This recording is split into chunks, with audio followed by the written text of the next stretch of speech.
Good evening. Yan si Benji, no? So, si UV King Case is di lang nakafocus sa music, sa moto, sa dive, o sa unsa pang ipa-custom dire sa shop, no? Sa mga free dives, I mean. So, karon nakita na mo nga dagan jud namatay atong baha ba. So, mas better gyud nga kuan gyud ka na mag-ready kita kay lain mo gud ang bagyo ron. Signal number 4, number 5, patay na siyang tao ba. So, katong nakita na ko sa balita nga mga dagan jud siya nakuan kana bitaw nga bahaan nga dili man ta nabahao ng lugaran ay buong lang tanong. Ambot lang ni-click ba ng flood control dira or unsay lagi kuan dira nga nganong nainanto to siya. So anyway, di na lang ta mo basol, no, sa kanay tabo naman to. Short na to na nga topic. So si Biggie Case is nag-build me og life jacket. We custom life jacket, no, nga barato ra sad kang makatabang kay gusto ko, kang makatabang ko sa tao. Di lang kay negosyo lang, gusto ko mutabang jud og tao.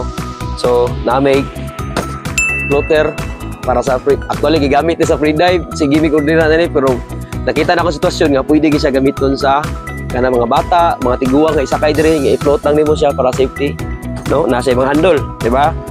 So na may go bag. We made this last year sa Cebu City. Kami gisaligan na ni sa last mayor da go bag ni nila. So nagbuhat may sample diri para na-copy, okay? Then nasa may another go bag pod pero naka-duffel bag style. So go bag, life jacket, and floater, gahimo gimi. Custom me. Kini siya pwede mahimong 14, pwede mahimong 20. Kini, you can choose your own colors, design. Even life jacket, pwede sa magdawat og volume, design. So, ang life jacket is, we create na hayag siya sa dagat or makita gid siya. Naa siya reflector. Siyempre, naa mong logo, kita Benji. So, okay? So, kung ang pinaka-the best ani, ang kani ang whistle. Natas dagat, nasa sapa, makita kita, di ba? Paul, Benji. So, mo ni, no? So, naman natin whistle, mo ni pinaka-importante. Kaya panggamit din siya sa emergency. Di ba? So, mutalikod ko, naagay pa reflector sa haliyo. Okay? Okay. So, nay may gimong bagong life jacket na po nga other design na nga. Ingon to slimil nga. So, nanan ko panty sa siawa ko nung nasahin na pero sige lang, buta na slimil lang. Ato nang i-up na to na siya.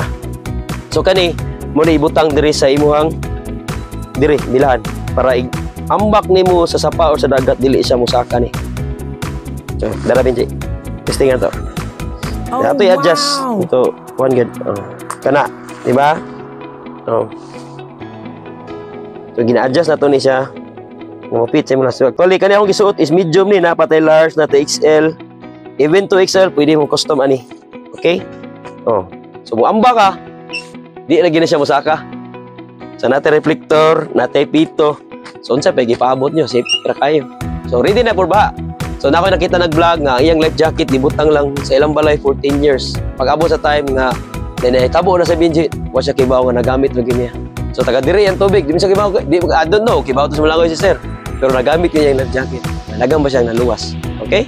So, floater, go bag, life jacket. Pakitaan nyo, UV King Case. Follow lang sa Facebook, TikTok, YouTube. Ganahin mo, okay, bisag unsa. Basta kaya lang sa handmade na to. Okay? So, daghang salamat. Keep supporting local. And keep safe. Rock and roll.